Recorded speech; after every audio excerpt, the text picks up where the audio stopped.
Welcome to The Beat, a news and talk program brought to you by the Center for Community Media at Worcester State University. I am your host, Mary Ann Hancock. Joining us in the studio today are Steve Swingle and Errica Saunders of 350 Central Mass. Thank you for coming, Errica and Steve. Thank you for having us. Thanks. You're welcome.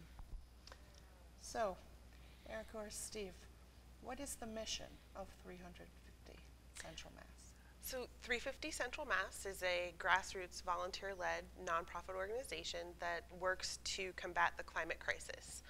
Here it's a global organization, 350.org, and we're part of that network. So here in Central Massachusetts, we support global campaigns such as Keep It in the Ground, moving towards a net zero economy, and also on a local level, we're supporting gas leaks regulations and work in our city governments, supporting divestment and other things that'll keep the carbon into the ground and promote a sustainable and safe future. Oh, that's really interesting. Thank you. So, Steve or Errica, 350 Central Mass is an all-volunteer organization. What is your role within the organization? My role is primarily participant, but I also function as vice president and treasurer of a meager little donations we get to fund our printing costs. Basically, we're all volunteers, so we just have to be able to handle some money, and so that's one of the things I do. And then otherwise, I'm out there on the streets at the demonstrations or helping coordinate other activities. Yeah, first and foremost, I would agree that we're members, volunteers, and participants, but I also am the coordinator. So I handle campaign discussions, I go to larger community meetings on behalf of the group, but we're a democratic consensus-built group, so everybody has an equal part. I think we just, at some point, needed to have titles for directional purposes, but for the most part, we're participants first. Oh.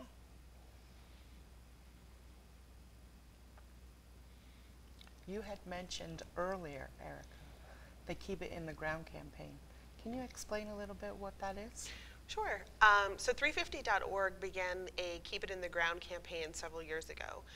And its primary goal is to keep all of our current fossil fuels in the ground. So no more extraction, to halt any future projects, such as Keystone XL pipeline or the Dakota Access pipeline. Here in Massachusetts, it was an integral part of the campaigns against Kinder Morgan and other natural gas pipelines that were expansions. So the general thought and the very basic is that it's just to keep current fossil fuels in the ground and to move us towards a net zero carbon future. And whether that means through carbon pricing, through just getting to the streets and protests, rallies, marches, but making sure that from a climate justice perspective that we're taking care of these things that are causing huge problems throughout our communities.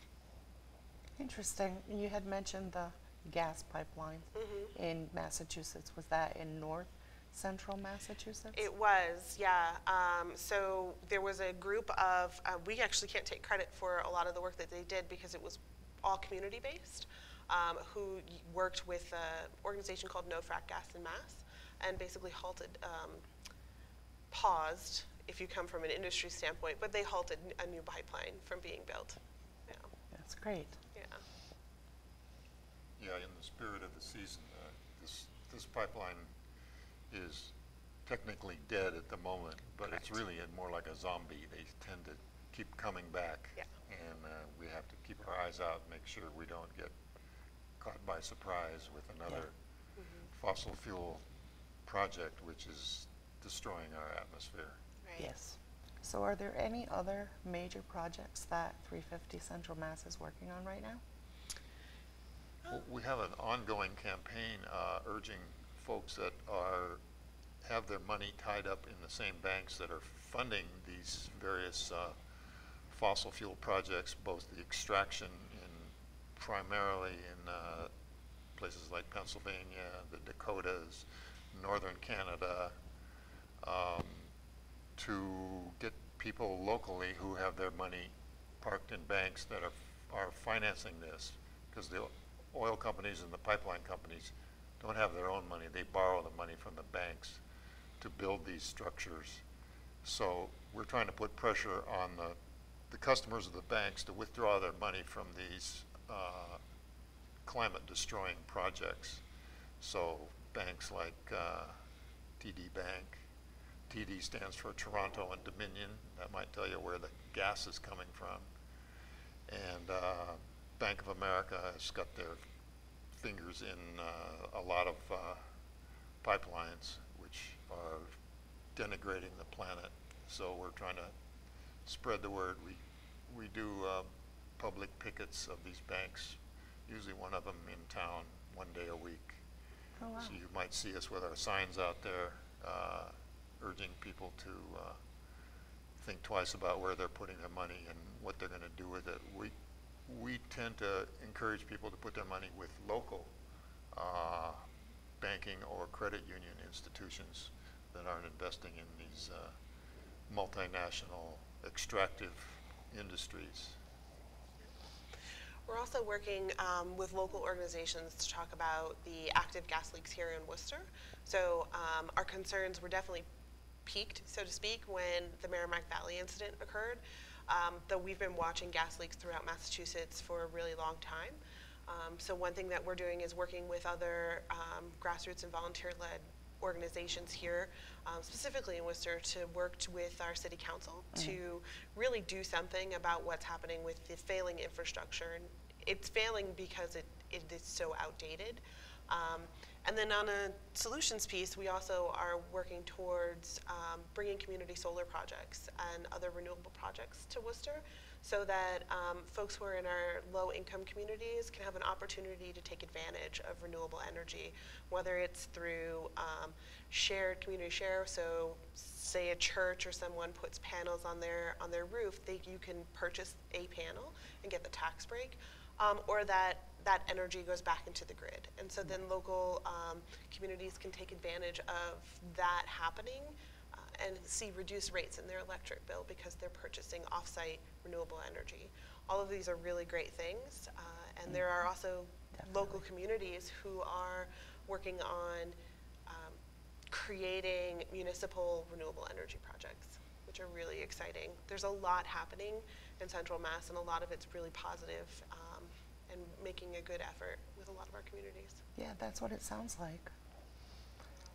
Can you provide any updates or details on the Julianna versus the United States case? Yeah, I've been studying that lately because today was supposed to be the beginning day of the next phase of their trial. It's 21 youth, ages 10 to 21 years old, who are suing the United States government, and they're in federal district court now, and this lawsuit is asking the government to come up with a better plan than just supporting the fossil fuel industry to clean up the atmosphere, because for years the support of the fossil fuel industry has gone the other way for actually destroying the atmosphere and the climate. And the youth aspect of it is that they're the ones who are going to inherit the mess that's being made now by over-dependence on one single dirty source of energy. And so that case, the stay was put on it by the Chief Justice Roberts of the Supreme Court about a week or 10 days ago. So he halted the case and asked them to answer a few questions and to convince him to let the case go forward. So they did answer the questions, and at this point we're waiting to see what his response is. Okay. And they pointed out some discrepancies in the way the questions were asked, and about who the Chief Justice was talking about the Department of Justice, who has nothing to do with this case, because this is a case about civil rights, not about the environment. And so his wording was misinformed, at least. Uh-huh. So they, the way lawyers do, they attack the certain points of various arguments, and so now it's still in the argument phase, and we haven't heard yet what the upshot of this latest appeal is. But the kids were all ready to travel to Eugene, Oregon, and to spend 6 weeks in court making their case. They have some climate experts and legal experts on their team that want to talk about the trust doctrine, which is what they filed this suit under, that the government should hold the quality of their life in trust.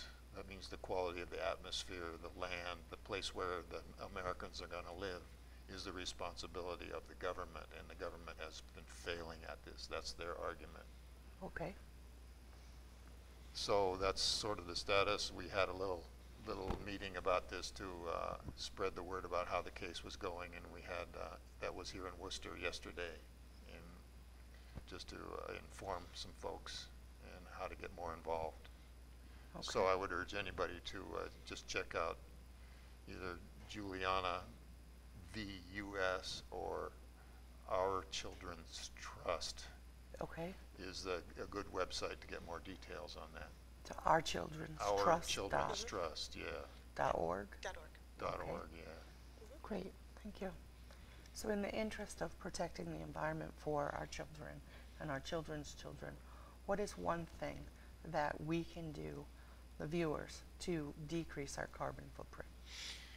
Well, pick one. I know. Fortunately, there isn't just one thing that we can all choose to do. I think given that tomorrow it's 1 week away from Election Day, the most important thing to do is to vote.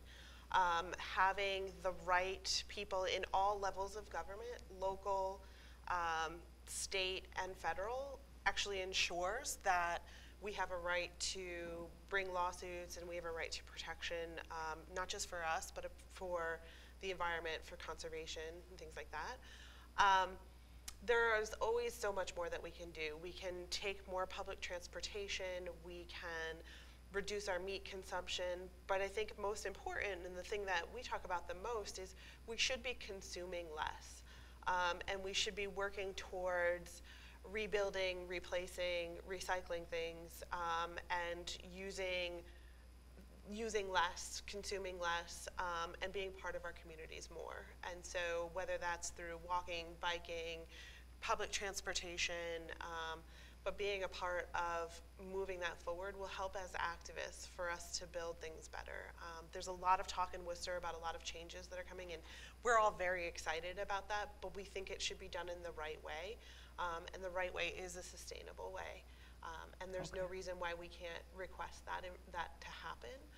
So being engaged, being a part of not just school and work, but also being engaged and a part of community organizations, local groups, find the thing that matters and keep your voice up, check in with people, have conversations, vote, consume less, take public transportation where available. If you vote for the right people in, buses will run for a lot longer if you put pressure on them to do that.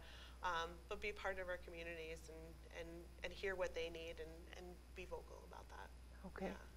So in part of being, part of the communities, how can our viewers get involved with 350 Central Mass? Yeah, so we actually meet here on campus twice a month. So we meet at the Science and Tech Building in room 402B the first and third Wednesday of every month at 6:30. And if you're not sure, we have a website. It's 350centralmass.org. And we welcome voices and people to come at whatever level of participation. So as Steve was saying, once a week we are out in front of a bank. So if you come to a meeting, we'll share with you what bank we'll be at the next few weeks. And you can definitely come and stand and hold a sign. We actually have some signs that light up, so we'll be there through the winter months. But also we've got great resources and movies. You can check that out. Okay. Another thing folks could do would be one of the biggest ways to save energy, and energy is a big part of this whole question, is conservation. Mm-hmm. And every resident in the state of Massachusetts is eligible for a free energy audit Yep.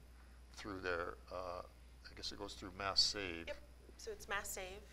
And so they should check into that, and that'll give you good ideas, just ways to save on your power bill. You know, if you got leaky windows, leaky doors, or your furnace isn't working right, or and they give out free light bulbs and new thermostats, so that's always a good deal. And Yeah, you find I had out it done at my Yeah, house. yeah. Yeah. you find out where your house stands in the mix of housing. Yeah, and with winter coming, now is a really great time for us to get out there and check our windows and things like that. So Mass Save is great, and we all pay for it with our bill, so it's worth trying. Great. Well, thank you, Errica and Steve, for joining us today.